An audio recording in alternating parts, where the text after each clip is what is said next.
Hello everyone, this is Charlotte, and this is a very dark day apparently. This is a podcast called Chatting in Cars, where I talk about things randomly on the way to work. It's winter officially now because we're going to be traveling in the middle of a thunder lightning storm. So this should be good. There's a lot of cloud overhead, so it's dark as fuck. There is a disclaimer at the start of this podcast because I do talk about sensitive topics. And I do wander through my topics, so I don't stick to one, I'm afraid. So if you don't like someone meandering, change the channel, I'd say. I also swear a lot because, you know, I like it. So it's a bit of a dreary day. The exciting part might be that we get to see some lightning and stuff, so I'm pretty stoked about that.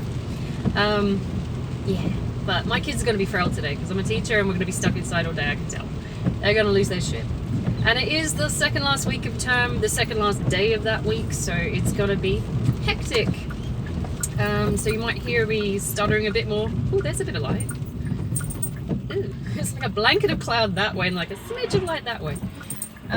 You may also hear me swearing a bit more because, let's face it, none of these fuckers can handle driving in a storm, so... They don't even like merging in this country, so, you know, it's going to be interesting to see how they survive the wind and the rain. If they survive, maybe they will survive, who knows. Right. Apparently, I was watching the news, there's also going to be a tornado. I'm sitting there thinking that's the wrong fucking country, mate. We get fires, drop bears, snakes, spiders, the occasional knife attack, but that's about it. We don't get tornadoes. That's not us. That's the wrong country. You need to double check that. But apparently no, because we got that whole climate change shit going on. We're gonna get a tornado. It's like, okay, all right. Anyway, so if you see anything go weird in the background, don't worry. We're gonna keep driving, much like every fucking teacher in the world. We just keep going. We'll pick it up as we go. Kind of wish I was driving that way though, because the light is way better. I feel like I'm traveling into the storm, which is interesting, because I probably am. Right, the topic for today is forgiveness. I'm hoping you can hear me because there is a lot of rain. I hope it's not going to get too bad where we have to stop. I've done that before where it just... Oh, did you see that? Yeah, hopefully it's not too much rain. Good thing is there isn't wind. Wind is the pain in the ass thing, so I can handle rain or wind, not both. It annoys the fuck out of me. Forgiveness. It's hard to forgive people. I don't know about anyone else, but I do tend to have trouble forgiving people. I've yet to figure out what forgiveness feels like. You know, it's I've pretty much likened it to just not caring anymore.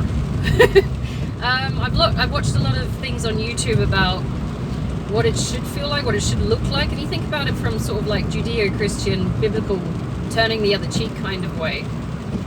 It's meant to make you feel better for doing it, I think. I don't know. Personally, I don't. I think it's more a case of just letting go and not caring anymore. Not letting it affect you anymore. People want sort of forgiveness as a part of the closure.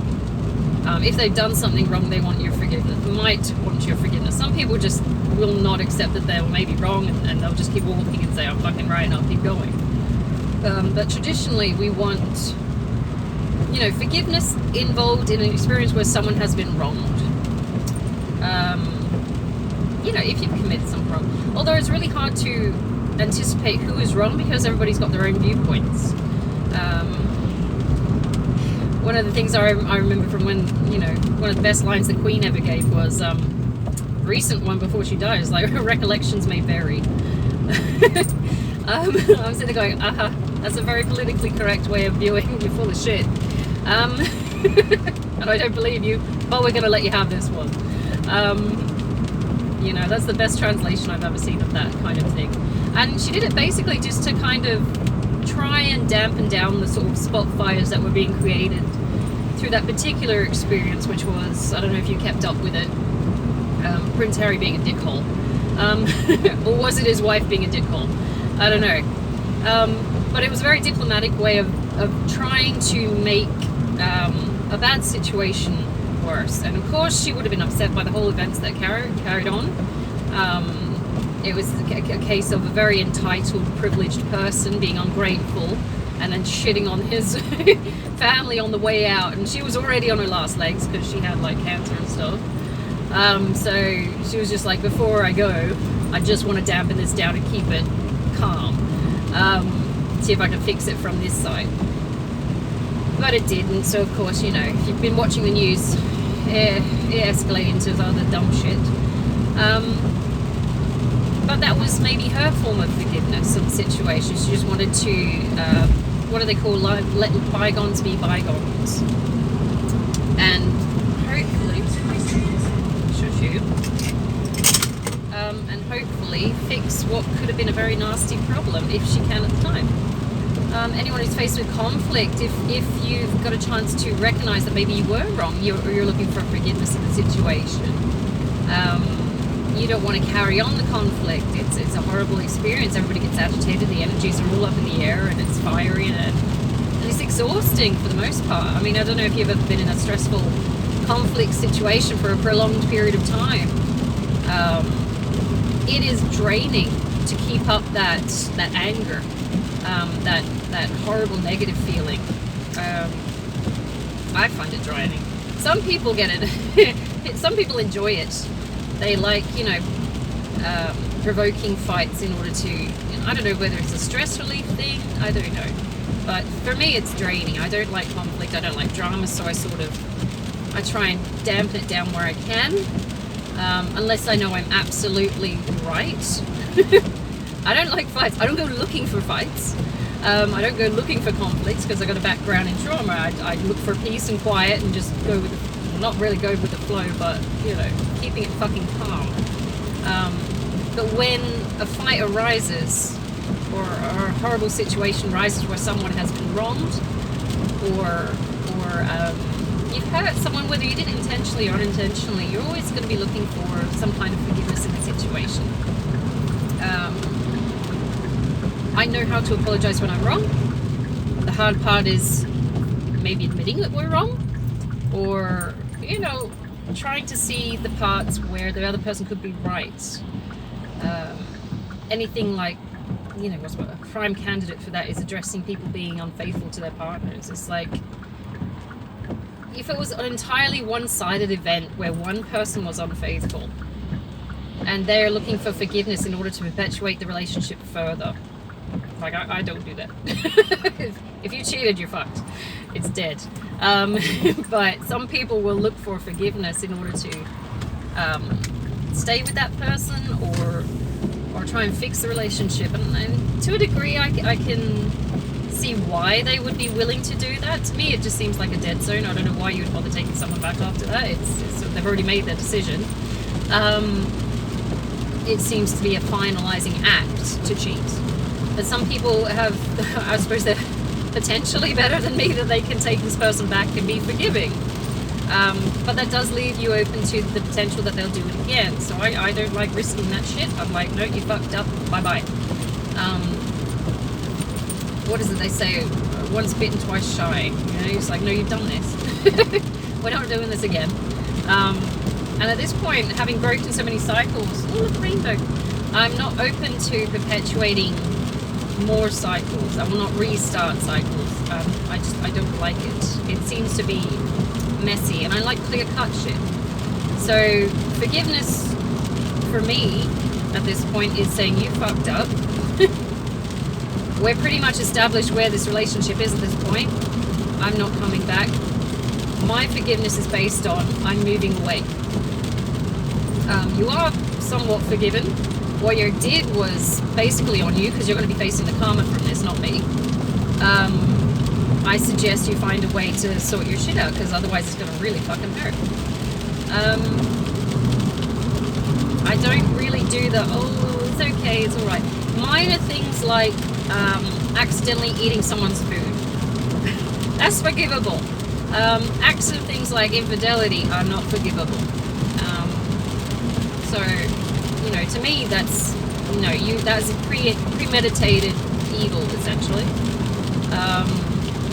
It's not a case where you can just replace the person who, you know how with food you can replace food. it's not, you can't just fix that by just replacing something. It's like, no, this is not fixable really, is it? Because you fucked up the whole thing. Oh, it's a double rainbow. Awesome. Okay, we're going to drive carefully around this bend. Whee! Oh, that's so cool. Alright, sorry, I'm getting distracted. I'm very, very high on sugar. Not sugar, caffeine. Although by next weekend, or this weekend coming, I will be very high on sugar because I'll be celebrating and hibernating. It is pushed to forgive people. I don't think every instance of being wrong requires forgiveness. They say forgive someone so that you can get on with your life. I think it's more a case of forgive someone so they don't affect what you're doing in your day-to-day activities. Just cut them off if you want, but sort of try not to assume that they have any hold on you, because holding on to the anger and holding on to their actions is going to shape what you do from your day-to-day and your decisions, because you will be, you might have been tainted from it because it is a learning experience, but at the same time, don't let these assholes control you through their shitty behavior.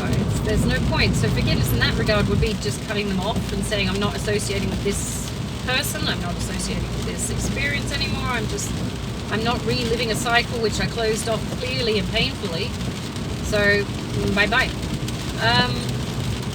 It is cutting people off, and it does sound harsh, but at the same time, you get to decide at what point in the cycles the line is crossed. Some people are more forgiving, to use the term, and they will relive the cycle a few more times until it sinks in that this person is not the person that they're supposed to be forgiving. If you're anything like me, you'll cut them off and you'll go, no. It's getting a shorter burst between ending cycles for me at this point. It's like, I was very forgiving at the start. These days I'm getting shorter and shorter. So if I see someone being an idiot, I'll be like, no, okay. Or having the potential to be an idiot, I just won't start. It's like I'm getting tired of it. That's a healing thing as well. I got a few bits and pieces I need to fix, and that will take, for me to do that, it will take distancing myself from people and experiences to sort of, and I did that when I got divorced, from people, just to sort of dull the sharpness and the rawness of the situation. I'll take some space for myself. To try and fix what's going on in my head and mediate it and figure out the bits and pieces and where I contributed to this problem. Some people don't want to do that. Like people who are perpetually in relationships, they'll break up for a month and then find someone else. It's like you're not actually healing the wounds and the problems that got opened or started from the last person. You're just looking to band-aid it with someone new. Or something new. The novelty of the experience is, I fucked up that relationship, but here's a clean slate, I can start again. It's like, but have you actually fixed the bits of you that fucked up the slate? Or are you just looking to, medicate with someone else's nice crap? It's like, they seem like a happy person, they'll make me happy. It's like, no. Ooh, someone's been in that car. Someone just had a car dumped and it's been robbed. We're heading into my old area. Although there's no orange sticker, so it hasn't been stolen and dumped. So, anyway, this is fun. We're adventuring. It's hard to do because it also requires that you get over yourself and your ego and saying that I was wrong. To hold a grudge of someone. Now, it is so easy for me to hold a grudge. I don't know if it's ASD. I don't know if it's me being a Taurus. I don't know. But holding a grudge is really fucking easy. Or it could be a trauma response because it's like, you knew I was already fucked up. Why did you make the situation worse? And then do the same shit that made it fucked up again, if not worse. So grudges are quite easy to be made. I'm thinking about like people who come from war-torn environments, for example, or horrible backgrounds where they've been abused and stuff like that. They've already got the propensity to want to hold a grudge because they already feel like they've been attacked. More so in war-torn areas, I would assume. So they've already got that underlying position, like everybody's going to attack me, or I'm in fight and flight. So if anything minor, or supposedly minor, comes in, it will be taken straight up to that heightened defensive position, and they'll hold on to grudges, and that's how you get cultural grudges as well. Whereas conflict between nations and ethnicities and cultures, you've already got that predisposition, the underlying horribleness of the situation, that you feel attacked. So even the slightest perceived threat or slight is then exaggerated, and it perpetuates the grudge. It's like if you've come from a trauma background where, I've got trauma, for example, because I've been sexually assaulted. I already have that conscious or subconscious fear / underlying distrust of people. Now, I've tried to isolate that myself, saying this is just that one person that did it to me. This is not all those people. But there is still that draw where there is a chance that it could happen. And cross generations that can occur as well. I know women, for example, with the bear and the would you rather be stuck in the woods with a man or a bear situation, there is a conditioning of women to be wary of men, because they are a bigger threat physically, biologically, not psychologically. They're not. No one's better or worse than another, but physically, biologically, there is a chance they could do more damage than, say, we could do to them.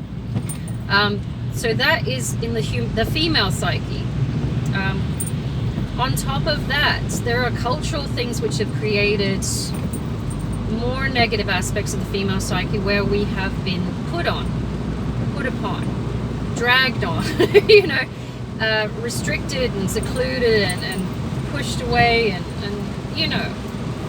where it's just played on a general distrust, again, of the male sex.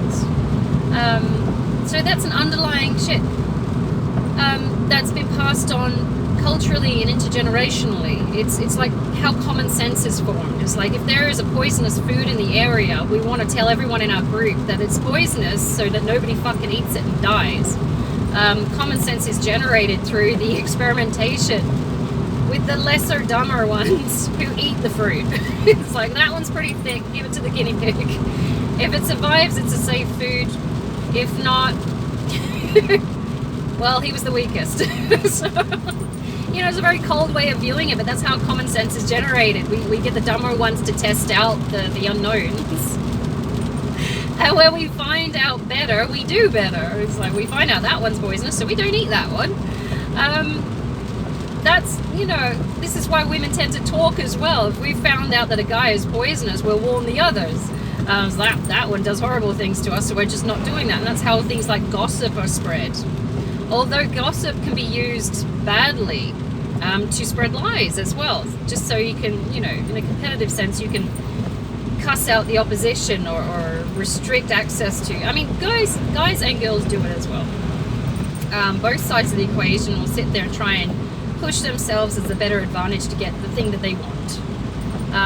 I know in that social group I went to, the boys were doing it. They were trying to downplay the other guys and promote themselves as the better option. It's some kind of fucked up competitive thing. But if you look at it objectively, they all come across as fucking idiots. So, and any woman who's worth her grain in salt is looking at it, particularly at an older age, and going, you are all liars. So I don't know why you're doing this. It doesn't look right. But, that comes with experience and common sense and passing down of information between women of different ages. And that's just coming from my viewpoint. I don't know if guys have got the same thing. Possibly something similar. Obviously, there must be if it's a common element in the population. But at the same time, it's that if you've got fucked over by someone or something, like me being sexually assaulted, and you've already got the psyche and predisposition that it could happen again, you're trying not to paint everyone with the same brush. But it's still there as a warning sign, as a survival mechanism, saying this could potentially happen, so I need to be wary of it. And the only way to dispel that basically comes with exposure, which is horrible. Because there is a risk that you could perpetuate maybe another sexual assault, maybe something like that, something worse. Maybe you could get murdered, maybe, which is why as a collective, women are more concerned about being with a bear who will not rape you before they murder you, compared to a man. And it's not just, the biological threat as well. There are other things culturally that surround women that are problematic for our survival and progression through society to an egalitarian position, same as men. But having said that, not all men are equal. So what can you do about that? I don't know. It's an ideal, possibly an illusion. We don't know. Not all men are equal, not all women are equal. But we're looking at it as a generalized collective, so that's what we're aiming for. But from this mismatch of, I say worth or leveling or something like that, people can feel put upon, and it can perpetuate grudges, in which forgiveness, no matter how much you try and throw at it, it just doesn't stick. That's how you get intercultural clashes. Things that are happening between nations at this moment. You've got grudges that have been held onto for centuries. Places like the Middle East, those grudges, those fighting between those two nations has been going on for centuries. It's not just a case of since the Second World War created these two, the Palestinian state or whatever it is, just carving up the land post-Second World War. Those grudges have been around for ages. This was just a case of it was already in the area. Political circumstances were tweaked in order to perpetuate this problem, make it worse, which actually agitated the two cultures. So the fight was already there. It was just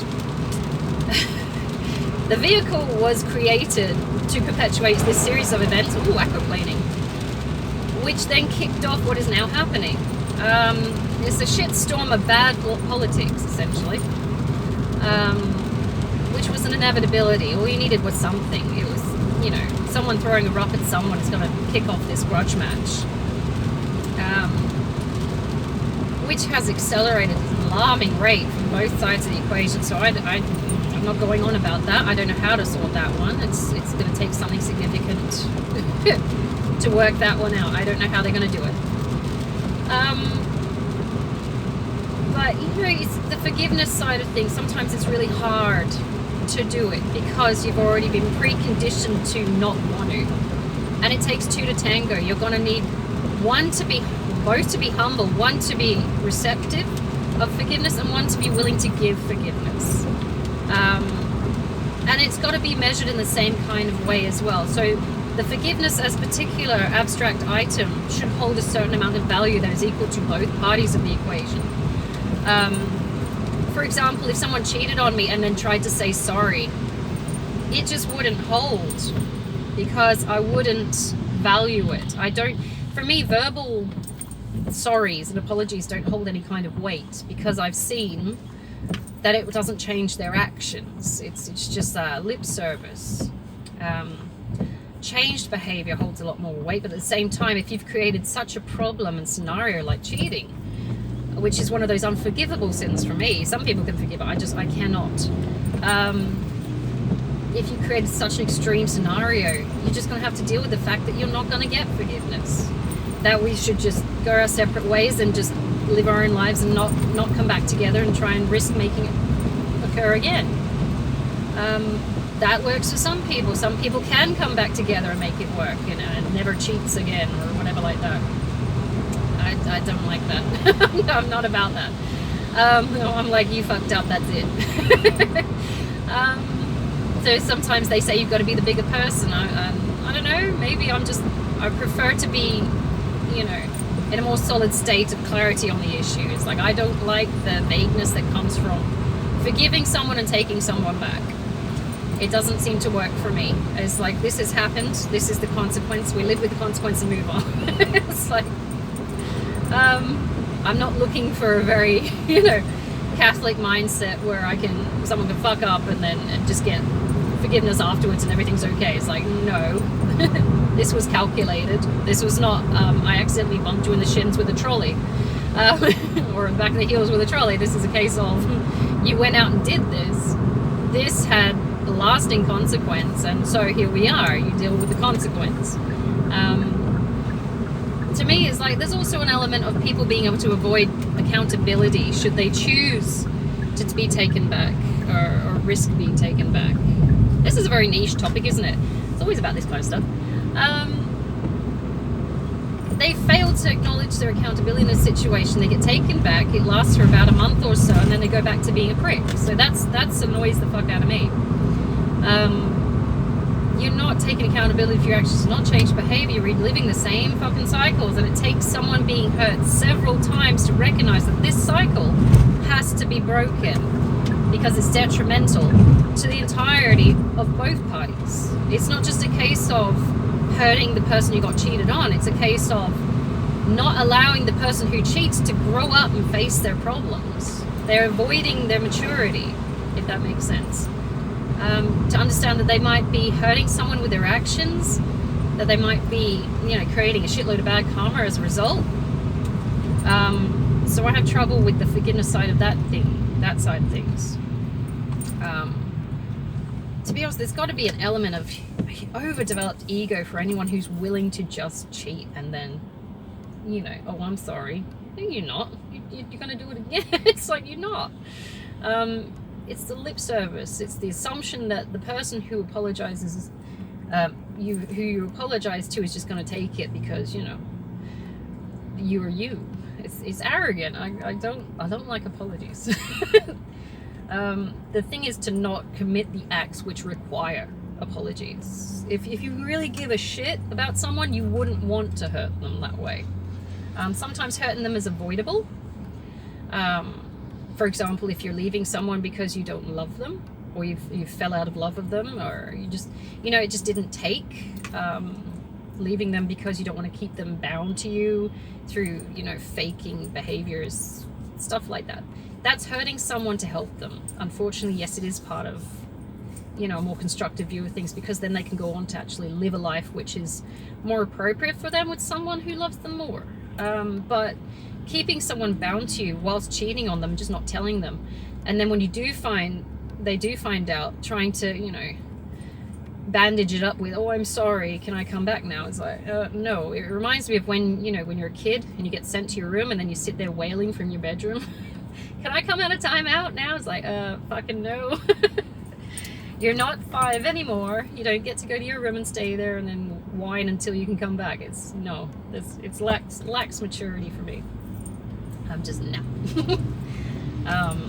So, if you don't want to do the time, don't do the crime.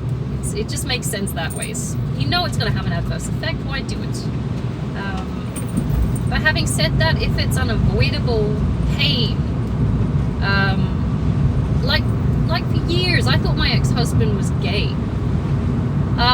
Clearly, he always had a male friend around, and I'm assuming at this point, when he first left me, that he left me for a man. Or a woman, but a man. I was pretty sure it was a man at this point. I'm going, there's something going on here. Clearly, I forgave him. If he had turned around and said, look, I'm gay, that I can't be with you because, he gave me an ultimatum about open marriage, so I'm like, yeah, so there was extra bits there. But if it was as simple as saying, look, I'm gay, I love men, and I can't be with you because you're not a man, and it's a weird feeling, even though I love you, it's a weird feeling, and I can't keep it going because I'm just not attracted to you. I would be more forgiving, because obviously I'm not what he needs. Generally I wasn't what he needed anyway, but at the same time it was more apparent because obviously I'm in the wrong the wrong shaped vessel, apparently. I wonder if we do both like Paul. But it was unavoidable. It'd be more forgiving because obviously I know, and it's I'm not what he needs. But the fact that he sort of left it open to interpretation in a case of I need an open marriage and that's it, I found it hard to forgive him because it was so open. It's like, well, what do you mean I'm not what you're supposed to be? You just spent 16 years with me, sort of thing. It's like, how is it suddenly different now? And it's not getting closure that affects whether you're going to get forgiveness or not as well. For me, it should have been, and it should have clicked at the time, but I was pretty raw when I left. The closure was asking for open marriage. It's like, clearly this fucker is not monogamous. That was the closure. That was the mismatch. That was me not being what he needed. He clearly wasn't what I needed either. It's like, I need you to not be a cheating hoe. It's like, I know it's hard because apparently it's your makeup now. I need you to stop dicking bitches. Or dudes, I don't know. There was always a guy around. It was always your friend hanging around. I do question that now. I'm like, you is gay, isn't you? Like, I'm bisexual, I don't mind. I'm like, if you were bi, I'd be like, okay, but you know, it leaves it open to interpretation, which creates problems where you can't quite put something as the target for what you should be forgiving. And with such conflicting, you know, ideologies on what relationships should be, he wanted polygamy, I wanted monogamy, such opposing forces, it's hard to forgive someone who appears to be the direct opposite. Now, you could go into conflict as a conflict theory, I wonder, or, you know, like othering. We've been, you know, as a social group, we've been conditioned to other people who are not the same as us. The thing is, as a mature adult, is to not keep these opposing mindsets as the root cause for conflict. Tolerance comes from being able to entertain the idea of someone else's beliefs, but not necessarily accepting them as your own. It's like, you don't have to, like, we're surrounded by, in Australia, is considered a multicultural society. There are a lot of different cultures, some of which are conflicted, some of which are opposing, some of which are completely out of the ordinary, and you'd never think of doing what they do in your day, and it's new and interesting, and it's, you know, it's not all bad, it's not all good. There is difference. But at the same time, you go, okay, so your culture is different to mine. I wouldn't do that, but I like that you're here and we share our resources and we work together. That is the ideology behind multiculturalism. It's the tolerance of differing belief systems and ideas without creating conflicting situations which, you know, fuck up the entire structure, because it is a holistic approach to intercultural existence, essentially. You want to make sure everybody gets looked after. We've all got equal opportunity if possible, and that's what we're aiming for as an ideal. To coexist on a landmass which is shared. That's what we're aiming for. We want the abrasive conflict between cultures. It creates problems with resources, it creates aggression on the land amongst people. It's not healthy. With that, you know, you have to drop things like assuming that you're right all the time, because we don't know if we're right. We could be wrong. We won't know till we get to the very end, and they surprise us with this party about, you know, by the way, this culture was right. You just won't know. So we kind of keep that in mindset, and that helps. Ooh, there's a bus there. Why would you stop there? It helps you keep tolerance running amongst the people. Social cohesion is more peaceful when people are more tolerant of differing beliefs and systems. There's no need for it. With that comes a certain level of forgiveness, because people are different, they come from different viewpoints and life chances, lifestyles, life choices. As long as it's not harming anyone, then that's the best way to go. It's not harming anyone. That does not mean force your beliefs on someone else because you assume that you're right, which is a very strange thing coming from a British white person. Sorry. So sorry, and we've been saying ever so sorry ever since. Sorry. But you know, I take the piss. I like taking the piss because it's all abstract and it's all a joke in the end anyway. That's bound to piss someone off. How dare you? I'm offended. I'm always offended. Join the club. We've got shirts. Welcome to the human psyche. Everything's defensive or attack. And there's the thing is, you can't hold a grudge. You can't not give forgiveness. If you feel that staying in a situation would promote a grudge, then you're probably best to leave the situation. I know that if I had to stay with any of my exes, like in a house, it would be horrible because there would be a grudging kind of atmosphere, and it would be unhealthy, and both of us would probably feel like shit because of the previous example. Hello, lollipop people. The previous experiences that we both faced in the situation where we were dating at one time. This is also why I don't make friends with my exes, because I don't think, like, if it went really bad, like both my exes were really bad endings, I don't think it would promote a sense of friendship. You know, the people that can be friends with their exes afterwards, it's like, but he fucking cheated on me, shit like that. How can I be friends with someone who would cheat on someone? It's not a grudge, it's just saying this is a misalignment of values and I'm not associating with this person because I don't think it would be healthy for either of us. Clearly we've got different mindsets and views of doing things. But, you know, I'm not going to shit on you for it. If you choose to live that way, that's on you. But don't expect me to be around when you do it. It's not good for me. I don't like taking on that level of damage. That's up to you how you go when you go on your own and you find similar people like you and you go that way. But, you know, it's you don't hold grudges. You don't create conflict situations. You just distance yourself, try and find your own soul tribe. And, you know, forgiveness comes from distance most of the time. You go, all right.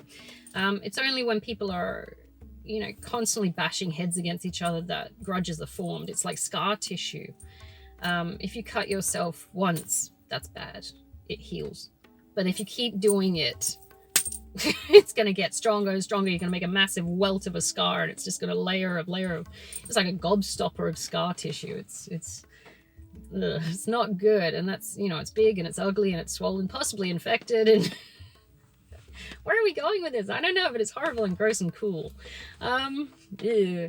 But, you know, it's not good or healthy, so you separate yourself from the experience and the situation. Forgiveness in that case could be just leaving the situation and not going back to it. Trying to find healthier ways of doing this, or that, you know, getting away from that person or that scenario, not doing it again. So as I said, it's tricky. I'm gonna have to sum up now because I got to go to work, and here goes one of my teachers. I hope you have a fantastic Thursday. Try not to get into a grudge match with anyone. It's nearly the end of the week. We're just going to take it easy to the weekend, and hopefully things are going to be chill. You got to have a bit of a thick skin when it comes to people. Sometimes people are idiots because they're just idiots. You ever watch that movie Idiocracy? You'll see where this world is going, most likely. It's like, they're pretty fucking thick. Sometimes they're just tired and overworked and they don't know how to react to certain situations, so they overreact, and that creates problems and tensions, and you just got to be a bit more mindful of what they're facing in their life. That's called compassion. You be compassionate and sympathetic to what's going on with someone else's life. In this sort of me-centric society we've created, particularly westernized me-centric society, we tend to forget that other people exist with their own feelings and life chances and experiences, and they might be going through a shit time right now. So try and be mindful that other people are human too. Even if it means just separating yourself from it. It's like, I see you've got stuff, I'm going this way. Take it easy, and hopefully I'll do another podcast tomorrow. It wasn't that much of a storm today. This is bullshit. It's all back there. Okay.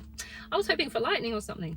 Anyway, have a good one, and I'll do another podcast tomorrow. I think, yes.